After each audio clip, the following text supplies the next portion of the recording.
Alors, dans la palette des calques, vous êtes en train de travailler sur le calque habillage. C'est lui qui est déverrouillé, les autres sont verrouillés. Sur la page 18, avec la flèche noire, vous avez la possibilité d'aller sélectionner le bloc. Ah ben non, parce qu'il vient du gabarit. Oui, c'est ce qu'on avait dit tout à l'heure. J'avais essayé de le sélectionner, puis j'avais dit tiens, il vient du gabarit. Je vous ai montré qu'il vient du gabarit G. Je vous ai expliqué plein de choses sur les gabarits, notamment le parentage de gabarits, qu'on appelle aussi les gabarits en cascade.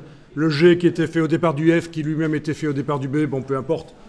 Et puis, j'ai oublié que finalement, vu que ça vient du gabarit, il est verrouillé, ce bloc. Eh bien, c'est pas grave, on va le déverrouiller. Donc, sur le PC, il faut enfoncer la touche CTRL et SHIFT, et sur le Mac, c'est COMMANDE et SHIFT. Et puis, il faut cliquer avec la flèche noire sur le bloc, et voilà, il est sélectionné. Oui, déverrouillé, voilà. Là, vous êtes revenu sur la page 18, en effet. Vous n'êtes plus dans le G Master. D'ailleurs, on n'y est jamais vraiment entré. On n'y est jamais vraiment entré, en fait, tout à l'heure. Hein. On a juste activé les pages et les déplacé là. Et ça, c'est des pages qui utilisent le gabarit G. Mais voilà, on est revenu sur 18, sur la page 18. La page 18.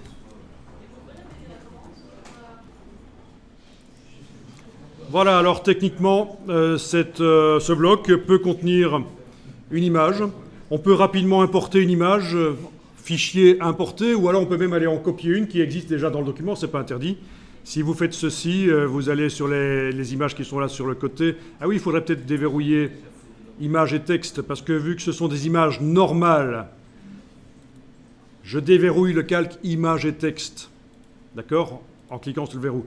Vu que ce sont des images normales là sur le côté, elles ne sont pas sur le calque des images qui habillent, ou de ce qui habille. Voilà. Donc voilà, vous avez enlevé le verrou. Quand vous arrivez à sélectionner le bloc avec l'image, vous allez cliquer sur le réticule. Allez-y, réticuler. Et vous voyez un cadre brun qui apparaît, ce sont les limites de l'image. Ça veut dire que l'image, en fait, là, elle est recadrée, elle n'apparaît pas en entier, on est d'accord, hein ? C'est ça le principe.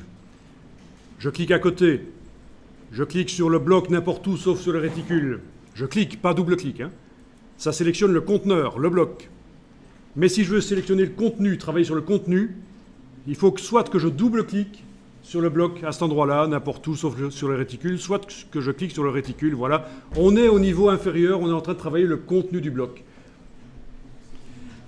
On va copier l'image, on va faire un CTRL-C sur le PC, un commande-C sur le Mac, édition copier, quoi.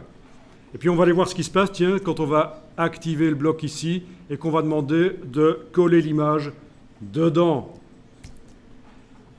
Édition, coller dedans.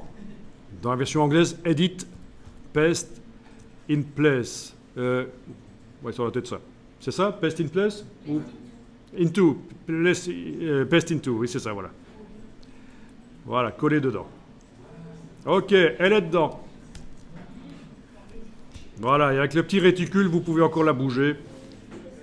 Voilà. Vous pouvez modifier la position donc, de l'image. Vous pouvez l'agrandir. Pour agrandir l'image, il faut... Est-ce qu'on peut le faire avec la flèche noire ici? Oui, ça va marcher comme ça. Vu qu'on est au niveau du contenu, on n'est pas obligé d'activer l'outil de transformation manuelle avec la flèche noire. On arrive à manipuler le contenu de l'image.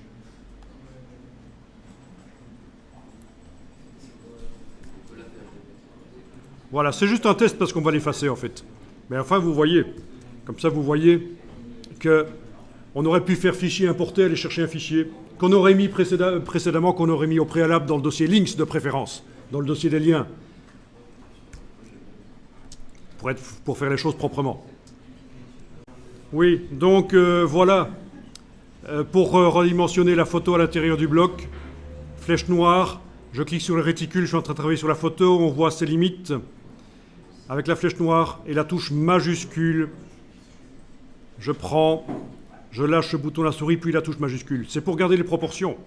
Si on a bien fait le boulot, si on n'a pas des proportions écraser la girafe dans un sens ou l'autre, si on regarde ici, dans la barre contrôle, là, on a la même valeur en redimensionnement horizontal et vertical. Vous avez la barre contrôle qui apparaît?